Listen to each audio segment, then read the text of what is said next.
Hi, I'm Alex, property manager and subject matter expert of housekeeping standards.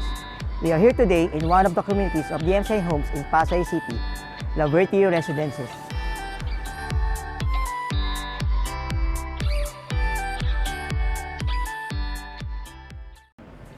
In DMCI homes, we take pride in how each project is designed and constructed, serving our residents with amenities they could enjoy, such as spacious common areas, function halls, audiovisual rooms, aesthetic lobbies, and recreational spots, to name a few.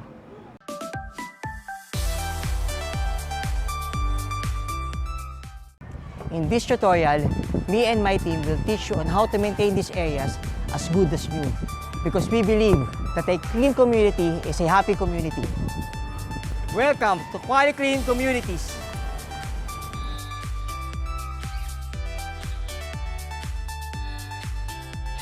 Welcome back to QualiClean Communities. Our first episode deals with floor maintenance. In this episode, we will teach you on how to clean and maintain our floor tiles in our properties. Since in DMCI, we have different kinds of tiles, like vinyl, marble, homogeneous, ceramic, and granite. We need to follow all the step-by-step procedures for effective and quality cleaning of all floor types.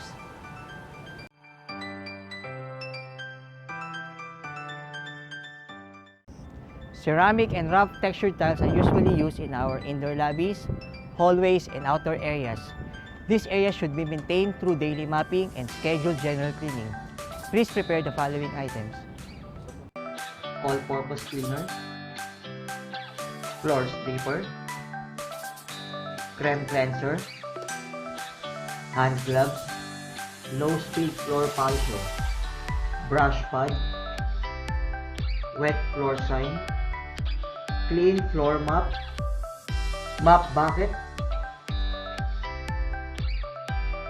Step 1. Clear the area of movable items. Place wet floor sign. Step 2. Assess if the area to be cleaned is light, medium, or heavily stained. Mix chemical with water.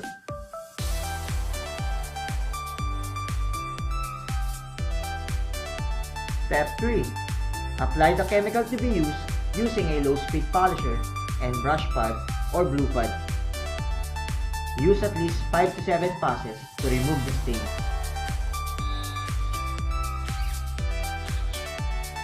Step 4. Rinse the area 2 to 3 times. Use APC for daily mopping of the area.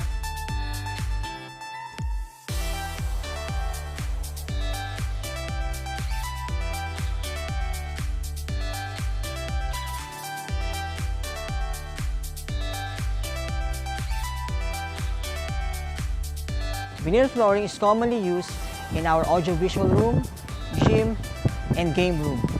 We should follow the 3-step procedures: strip, seal, and finish. The materials needed are as follows: floor stripper, floor sealer, floor finish, black stripping pad, low-speed floor polisher, wet floor sign, clean floor mop, mop bucket,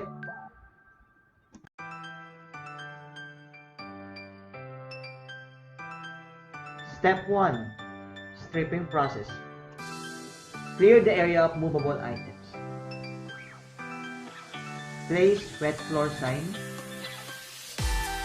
Mix floor stripper with water in the ratio of 1:4.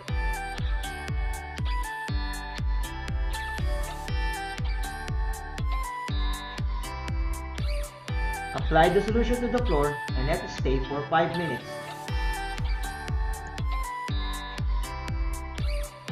Use the polisher with black stripping pad.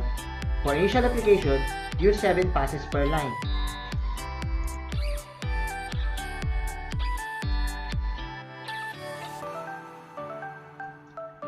After using the solution, rinse the area 3 times.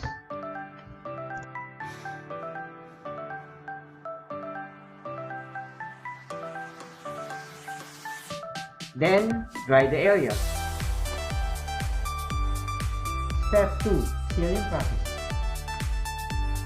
Apply floor sealer evenly with the tip of a clean mop. Apply 2 uniform coats of floor sealer. Step 3. Finishing process. Apply floor finish evenly with the tip of a clean mop. Apply 2 uniform coats of floor finish. Allow drying time of 20 to 30 minutes between each coat. Do not return unused solution back into the container. Apply spray buff on the beginner tile. Polish the area using the red buffing pad. Use at least 3 passes per line. Do this once or twice a week to maintain the look of the vinyl. For daily maintenance, use APC with a clean mop.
Introduce yourself.